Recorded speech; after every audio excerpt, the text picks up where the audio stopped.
Hey everybody, today I'm going to show you how to draw your own brachial plexus.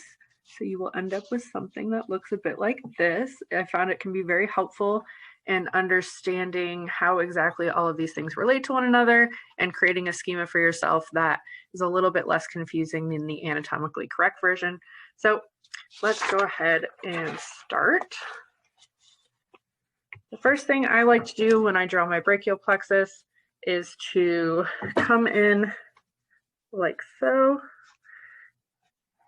and draw this pattern. And this is going to give you your roots. Okay, so we've got C5, C6,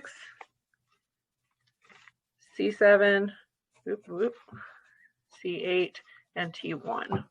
So those are going to be your roots. Now, moving on to trunks, pretty easy. You just extend all three of these to have your superior, middle, and inferior trunk.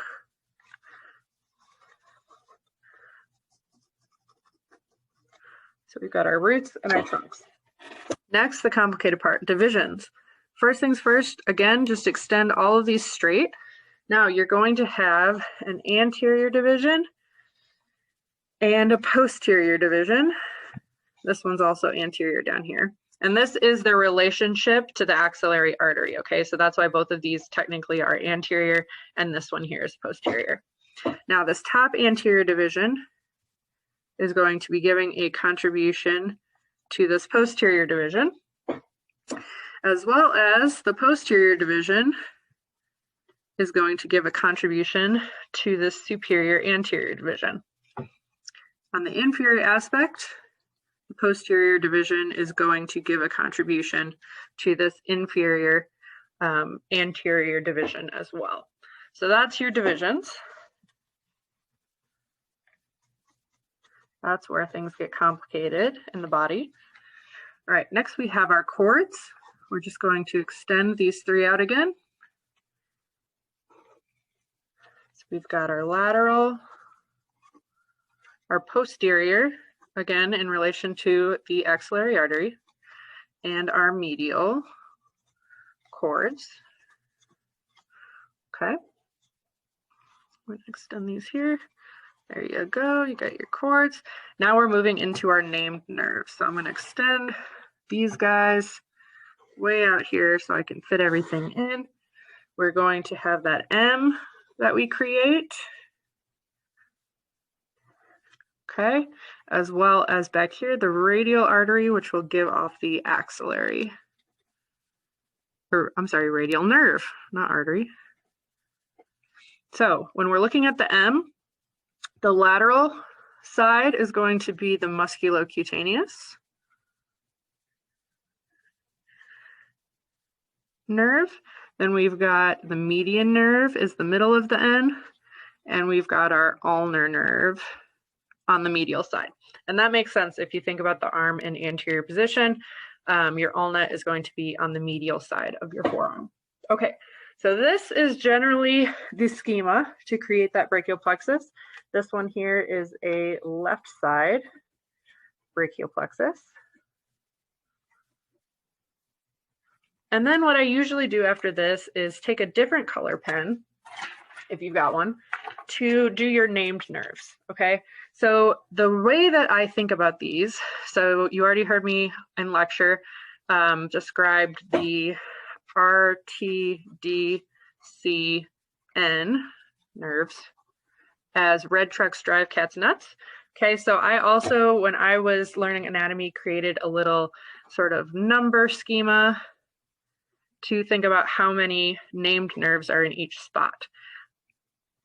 So 3201, 0003, 0003.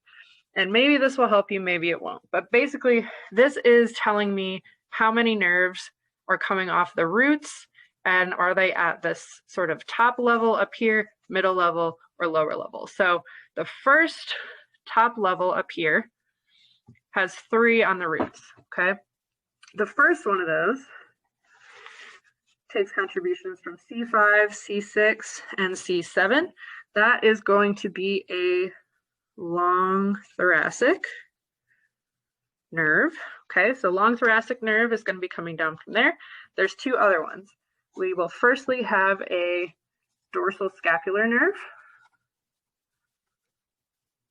And then we will also have a contribution from C5, which goes to the phrenic nerve. C345 keeps the diaphragm alive, so we know that it takes a contribution from C5. Okay. Now, notice with the zeros here, we don't have anything in the middle and we don't have anything on the inferior side as far as nerves go. So we've got those three right here. Moving on to trunks. Once again, we only have them on this sort of superior schema of the brachial plexus, and we have two coming from up here, and that is going to be our subscapular nerve and our nerve to the subclavius muscle. Oops, I spelled subclavius wrong. Nerve to subclavius muscle. You'll notice again, 0, 0, so none here, none here. So we've got that.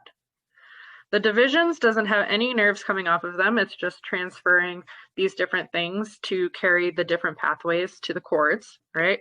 And the cords is where we have the most named nerves coming off, okay? So you can see 1, 3, and 3. So up on the lateral cord, that means we have 1, pretty straightforward. This is gonna be your lateral pectoral nerve. Okay, then we have 3 coming off of the posterior cord, going to be our superior subscapular. You know what I realized? Over here, this should be suprascapular, not subscapular. Sorry about that. Suprascapular nerve. This is going to the shoulder. Because over here we have our superior subscapular nerve. We have our thoracodorsal going to the latissimus dorsi. And we have our inferior subscapular nerve. Okay, coming off of the medial cord, we also have 3 nerves. We've got our medial pectoral nerve. We've got our medial cutaneous nerve of the arm. And we've got our medial cutaneous nerve of the forearm. All right, and that takes care of all of these. And there you go. Those are all of the named nerves that are coming off these different areas. Then when we get to our nerve branches, we've already labeled those out. We've got the lateral cord, which continues on as the musculocutaneous nerve. We've got the medial cord that continues on as the ulnar nerve. We have contributions from the lateral and medial cord that create the median nerve. And we've got our posterior cord continuing on as the radial nerve and giving off the axillary nerve where it will head back to the shoulder complex as well. So that's it. There you have it. That's how you draw a left-sided brachial plexus. Feel free to flip it around on yourself and try to draw a right-side brachial plexus. But this is how I go ahead and draw the schema and remember how it works.